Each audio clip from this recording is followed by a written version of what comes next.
This is called perfect world. Why is this? Because here I'm in the perfect situation to survive the mount position and in the perfect space to escape the mount position. But we know that the world is not perfect, so we're gonna see some things that happen before we get here, and that's the theme of the survival part.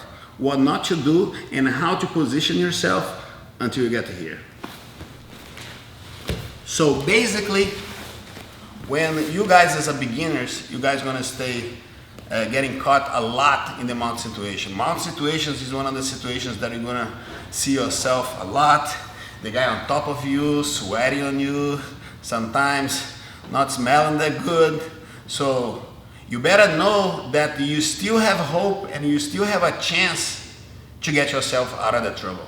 Because what he cannot do is to progress, is to advance from the mount for a tempo of submission. That's when you're really in trouble and you see yourself fight for your life. Okay? So pretty much, we have the tendency to receive a guy that is mount with your back on the ground like this and try to hold like this. Why? Because that's how we're born. That's our fetal position, to stay like this. And when somebody's on the top, we don't have leverage and we don't have any tools to know how to use the floor and my body to move him away. And that's the beauty of Jiu Jitsu, because we're gonna use the floor to get ourselves in a position to escape and to block. Okay? So for me to move from here to the side is not gonna happen. I'm gonna have to muscle him too much if I wanna get in my side. That's why it happened the first problems when we are here.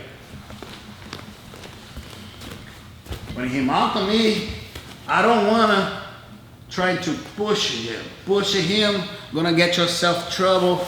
Setting up for arm bars. Go.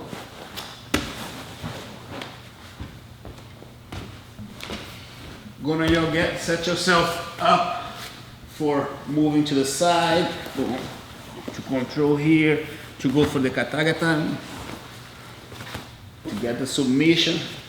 You go here, it's easy for him to go for your collar, for the elebrace collar choke. So you see yourself in a lot of trouble for your poor behavior. Another thing some guys like to do, to hold here, because they have the idea that they are protected here, but this is sport jiu-jitsu. You can't hold somebody here and try to escape because you are holding yourself. Okay? Another thing, some people when they have the arm here, they try to lace the arm, but the thing is you lock yourself as well. And it's really hard from here or from here, you get the leverage to go over there.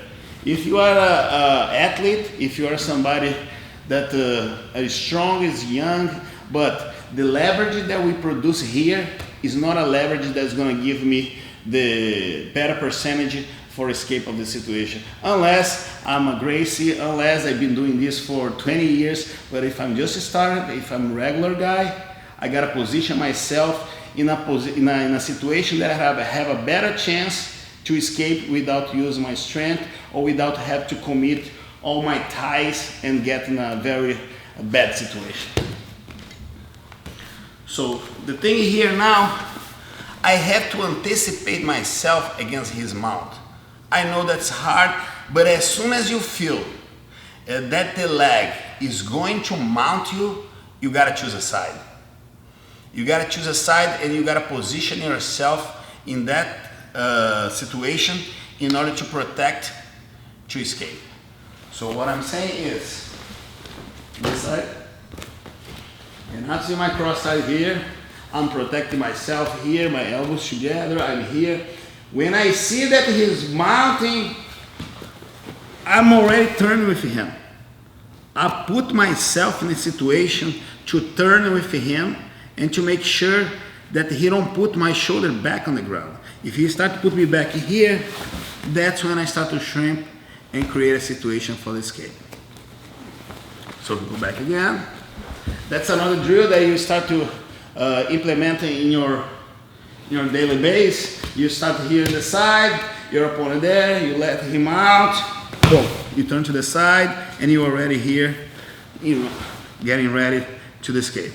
Okay? So one of the most important drills is to prevent the mount. So what you're gonna do, you're gonna set yourself in the position, and every time he mount, you gotta have the perception of a turn on your side, flat leg on the ground, because if your foot turns up like this, your knee comes up, and it's easy for him to hop the foot behind you. So your knee totally drop on the ground. Elbows together.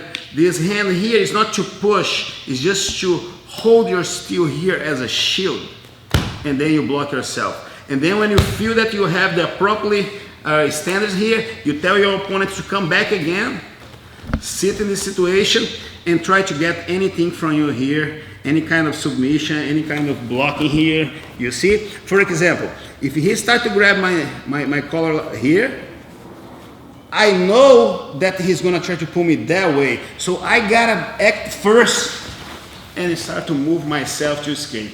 So you see that right there is the proof that if I'm already in the situation, make it easy for me to escape instead of start from ground zero and then go to another situation that's gonna cost me a lot of trouble and a lot of submission attempts against me.